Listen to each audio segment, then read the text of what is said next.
What happens when a man who can buy anything in the world discovers the one thing money can't purchase?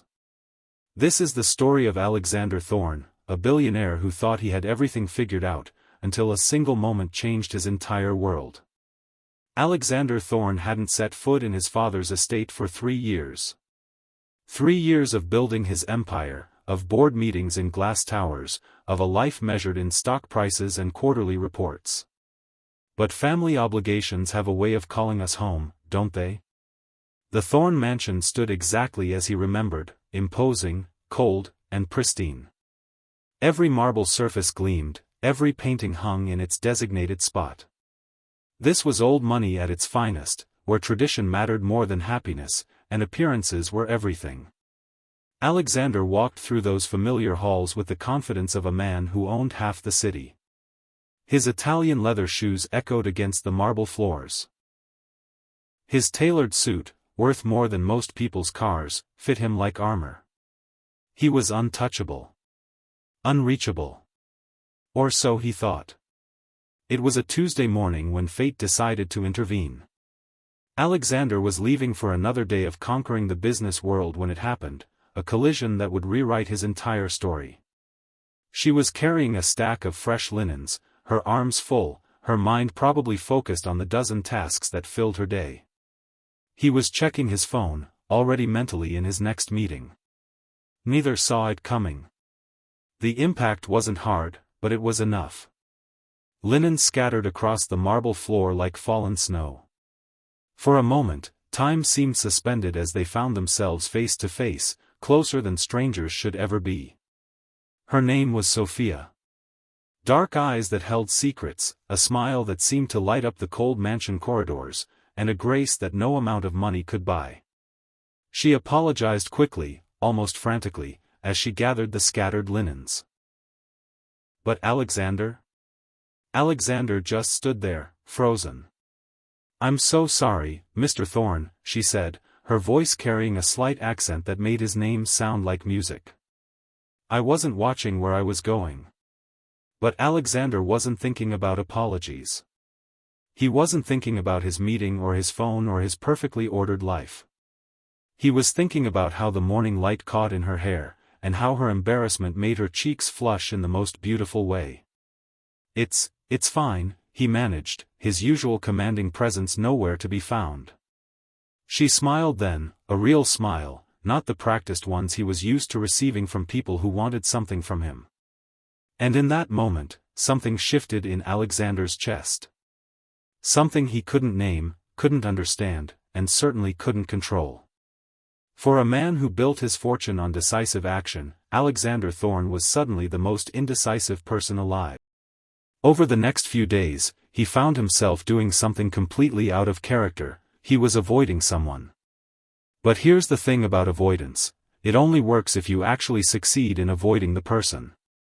Alexander couldn't seem to manage even that simple task. Every morning, he would plan his exit from the house at a different time. He would take alternate routes through the mansion's corridors. He'd even started using the back entrance. But somehow, someway, Sofia always seemed to be there. Dusting a picture frame he needed to walk past. Arranging flowers in the hallway he chose. Humming softly as she worked in the very room he'd decided to cut through. His friend Marcus noticed the change immediately during their weekly lunch at the country club. "Alexander, you're distracted," Marcus said, cutting into his steak with surgical precision. The Alexander Thorne I know doesn't spend 10 minutes staring at his phone without answering a single call. "I'm fine," Alexander replied, but his voice lacked its usual conviction. "Fine? You just put salt in your coffee instead of sugar. You're many things, my friend, but fine isn't one of them today." Alexander found himself in the strange position of wanting to confide in someone, another completely foreign experience. There's this woman." Marcus raised an eyebrow. "A woman? Since when do women make Alexander Thorne nervous? You've dated supermodels, actresses, heiresses. What's different about this one?" "She works at the house," Alexander said quietly. Marcus leaned back in his chair, understanding dawning. And let me guess, she's nothing like the others. She wasn't. The women Alexander usually dated were perfectly polished, completely predictable. They wanted the same things: expensive dinners, exotic vacations, designer everything. They were beautiful in the way magazine covers are beautiful, flawless but somehow empty. Sofia was different. She had calluses on her hands from honest work. She hummed old songs while she cleaned. She left little wildflowers from the garden in unexpected places around the house. She was real in a way Alexander had forgotten people could be. But understanding his attraction didn't make it easier to handle. If anything, it made it worse. Alexander began finding excuses to stay home. Suddenly, he needed to review documents in his father's study. He had important calls to make from the mansion's library. He developed a newfound interest in the garden. Of course, these weren't coincidences. They were opportunities. At first, their interactions were brief. Good morning, here, excuse me, there. But gradually, those moments began to stretch. A comment about the weather became a conversation about her favorite seasons. A question about the flowers in the garden led to stories about her grandmother's garden back home. Alexander discovered that Sofia was studying business at night school.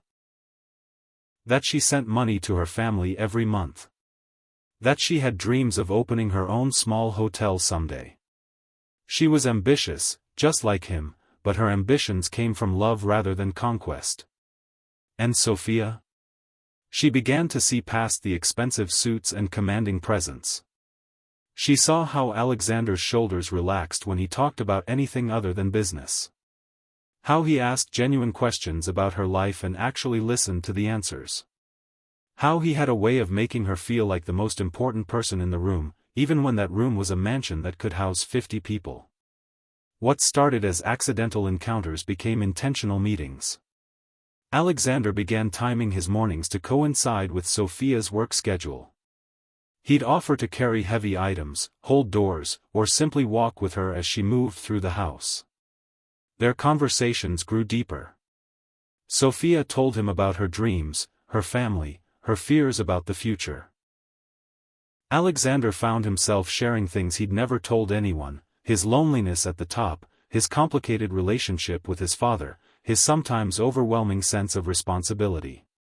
"You know," Sofia said one afternoon as they sat in the mansion's garden, "I used to think rich people didn't have real problems." Alexander laughed, a sound that had become more frequent around her. "What changed your mind?" "You did," she said simply. "Money doesn't fix everything, does it?" "No," he admitted. "Sometimes I think it just makes everything more complicated." They were sitting closer now than they had in the beginning. Close enough that Alexander could smell her shampoo, something simple and clean that was infinitely better than any expensive perfume. Close enough that when Sofia turned to look at him, her face was just inches from his. The kiss happened naturally, inevitably. Neither of them planned it, but both of them had been moving toward that moment for weeks. It was soft, tentative at first, then deeper as they both gave in to what had been building between them. When they broke apart, Alexander's heart was pounding harder than it ever had in any boardroom negotiation. "Sofia," he whispered, his voice rough with emotion. I think I'm falling for you." But Sofia pulled back, her eyes wide with something between wonder and fear. "Alexander, this is all happening so fast," she said, standing up and smoothing her uniform. "We're from completely different worlds. Your family, your life, where could this possibly lead?" Before Alexander could answer, before he could tell her that he didn't care about different worlds or family expectations, his phone rang. The call that would take him away from her, away from the first real happiness he'd felt in years. Business called, as it always did. A crisis in Alexander's Tokyo division required his immediate attention. He had to leave that very night, and he would be gone for at least 2 weeks. "I'll be back," he told Sofia as he stood in the hallway with his suitcase, looking more vulnerable than a billionaire should ever look. "And when I come back, we'll figure this out together." Sofia nodded, but Alexander could see the doubt in her eyes. 2 weeks might as well be 2 years when you're trying to build something as fragile as love across an impossible divide. Tokyo was a nightmare. Not because of the business, Alexander could handle corporate crises in his sleep. No, Tokyo was hell because every spare moment was filled with thoughts of Sofia. Her laugh. Her smile. The way she bit her lip when she was thinking hard about something. But if Tokyo was bad, the phone call from his assistant made it infinitely worse. "Sir, I thought you should know," Jennifer said carefully, "there are rumors circulating about your engagement to Victoria Ashworth." Alexander's blood ran cold. Victoria Ashworth, daughter of another billionaire family, perfectly appropriate, completely soulless. It was exactly the kind of match his father would orchestrate. "What kind of rumors?" Alexander demanded. "The society pages are reporting that an announcement is coming soon. Your father's office has been full of marriage paperworks." Alexander hung up and immediately called his father. The conversation was brief and explosive. "You will not manipulate my life," Alexander told his father, his voice deadly quiet. "I will marry who I choose, when I choose, if I choose." "Alexander, be reasonable," his father replied. "The Ashworth girl is perfect for you. She understands our world. She won't be a liability." "And Sofia is?" The silence on the other end of the line told Alexander everything he needed to know. His father knew. Of course he knew. "That girl is temporary, Alexander. A phase. This family has a reputation to maintain." "Oh. This family," Alexander said, "is about to learn what I'm capable of when someone threatens what I care about." Alexander cut his Tokyo trip short by a week. He flew home with a determination that would have impressed his business rivals and terrified his enemies. But when he arrived at the mansion, Sofia was nowhere to be found. "Where is she?" he demanded of the head housekeeper. The woman looked uncomfortable. "Mr. Alexander, your father," he felt it was best. Alexander didn't wait for the explanation. He went straight to his father's study and didn't bother knocking. "You fired her." His father didn't look up from his newspaper. "I terminated an employee who was becoming a distraction." "Where is she?" "Alexander, you're being ridiculous. The Ashworth announcement is already prepared. Victoria is a lovely girl who will." "Where is she?" His father finally looked up, perhaps recognizing something dangerous in his son's voice. "She's staying with her sister across town." "But Alexander, if you think you can just..." But Alexander was already gone. The storm hit just as Alexander reached Sofia's sister's apartment building. Rain pounded against his windshield as he sat in his car, engine running, wondering if he was about to make the biggest mistake of his life or the smartest decision he'd ever made. The answer came when he saw her silhouette in the third-floor window. In that moment, Alexander knew he would rather have a life of uncertainty with Sofia than a lifetime of emptiness without her. He ran through the rain, taking the stairs 3 at a time. When Sofia opened the door, her eyes were red from crying, but they widened in shock when she saw him standing there, soaked and breathing hard. "Alexander? What are you?" "Come with me," he said, rain dripping from his hair onto her doorstep. "I can't. Your father made it very clear that I don't care what my father said. I don't care what anyone says. Sofia, I love you. I love your laugh and your dreams and the way you make everything in that cold house feel like home. I love how you see me, not my money, not my name, just me." Sofia's hand flew to her mouth, tears mixing with the rain that was blowing through the doorway. "But your family, your world. You are my world," Alexander said fiercely. Everything else is just details we'll figure out together. 20 minutes later, Alexander's car pulled up to the mansion's front entrance. He didn't use the back door or the side entrance. He drove right up to the front, got out in the pouring rain, and walked around to open Sofia's door like she was royalty. His father was waiting in the foyer when they walked in, dripping wet and holding hands.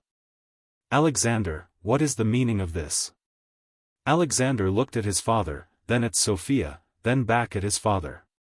When he spoke, his voice carried all the authority of a man who had built an empire from nothing.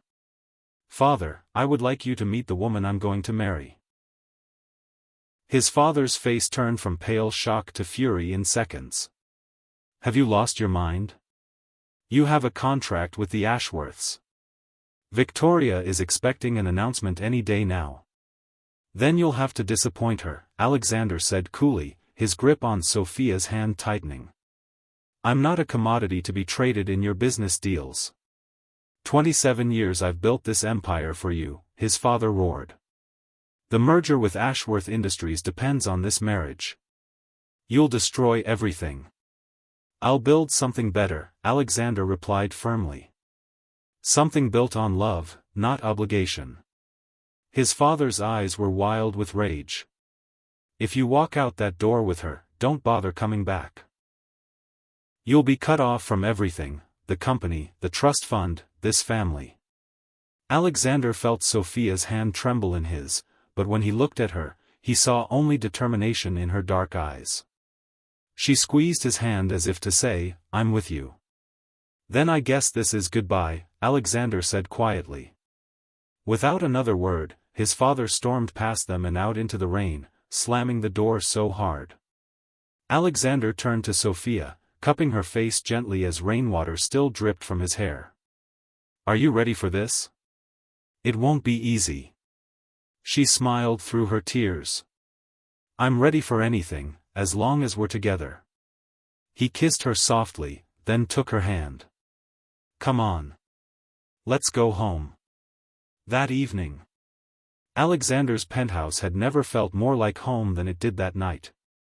As the storm raged outside the floor-to-ceiling windows, they sat curled together on his sofa, the city lights twinkling below like stars. "Do you regret it?" Sofia asked softly, her head on his shoulder. "Never," he whispered, tilting her chin up to look at him. "You're worth more than any fortune." Their first night together as a truly committed couple was tender and passionate, filled with whispered promises and gentle touches. They talked until dawn about their dreams, their fears, and the life they would build together, not with inherited wealth, but with their own hands and hearts. The next morning, Alexander straightened his tie one final time before approaching the wide front door. He had a plan, but it required delicate negotiation skills that had nothing to do with corporate boardrooms. Mrs. Ashworth answered the door herself. Her perfectly coiffed hair and designer dress was opposite to the simple surroundings. "Mr. Thorne," she said coolly. "I wasn't expecting you." "Mrs. Ashworth, may I come in? I believe we have some business to discuss." The living room was elegant but understated. Victoria sat on the cream sofa, her posture perfect, her expression unreadable. Mr. Ashworth stood by the window, clearly uncomfortable. "I know about the contract," Alexander began without preamble. "The arranged marriage between Victoria and myself." Victoria's cheeks flushed slightly, but she remained silent. "I also know," Alexander continued, "that your family's company has been struggling since the tech market shift last quarter." Mr. Ashworth stiffened. "Our finances are none of your concern." "Actually, they are, considering the circumstances." Alexander pulled out a leather portfolio. "I'm prepared to offer you something better than a marriage contract." He slid papers across the coffee table. "A $50 million investment in Ashworth Industries, plus a guaranteed partnership on 3 major development projects over the next 2 years. No marriage required." The room fell silent except for the ticking of an antique clock. "In return," Alexander continued, "the engagement contract is dissolved, and we announce that the marriage was called off by mutual agreement. Victoria's reputation remains intact, your company is saved, and everyone walks away with their dignity. Victoria finally spoke, her voice quiet but clear. And you get to marry your housekeeper. I get to marry the woman I love, Alexander corrected gently. Mrs. Ashworth picked up the contract with trembling hands, scanning the figures. This is more than generous. Victoria stood up suddenly, walking to the window. When she turned back, there was something like relief in her eyes. You know what the funny thing is, she said with a small smile. I never wanted to marry you either, Alexander. I have someone I care about too, my writing instructor, James. But with our family's financial situation. Now you can marry for love, just like I am, Alexander said warmly, cutting her off before she could continue. Mr. Ashworth looked up from the contracts. This deal, it's real? You're not backing out when we sign? I'm a man of my word, Mr. Ashworth. Always have been. Alexander replied. With shaking hands, Mr. Ashworth signed the papers, officially releasing Alexander from the marriage contract. 6 months later. The wedding took place in the mansion's garden, the same garden where Alexander and Sofia had shared their first kiss. His father had eventually come around, especially when he realized that Alexander's business ventures were thriving without the family company. Sofia looked radiant in a simple white dress that cost a fraction of what most billionaire wives would spend, but she had never looked more beautiful. Her family had flown in from Mexico, filling the garden with warmth and laughter. As they exchanged vows under an arch of white roses, Alexander's voice was steady and sure. Sofia, you taught me that the greatest wealth isn't what you inherit, it's what you choose to build with someone you love. Sofia's eyes sparkled with happy tears. Alexander, you showed me that dreams can come true, but only when you're brave enough to reach for them. When they kissed as husband and wife, even his father wiped away a tear. Later, as they danced their first dance as a married couple, Sofia looked up at her husband. So what happens now, Mr. Thorne? Alexander spun her gently, his eyes never leaving hers. Now, Mrs. Thorne, we build our empire together. One that's founded on love instead of obligation. I like the sound of that, she whispered. As the stars appeared overhead and their families celebrated around them, Alexander held Sofia close and marveled at how a simple collision in a hallway had led to the greatest merger of his life, not between companies, but between hearts. Sometimes the best business decisions are the ones that have nothing to do with business at all. Love has proved once again to conquer all.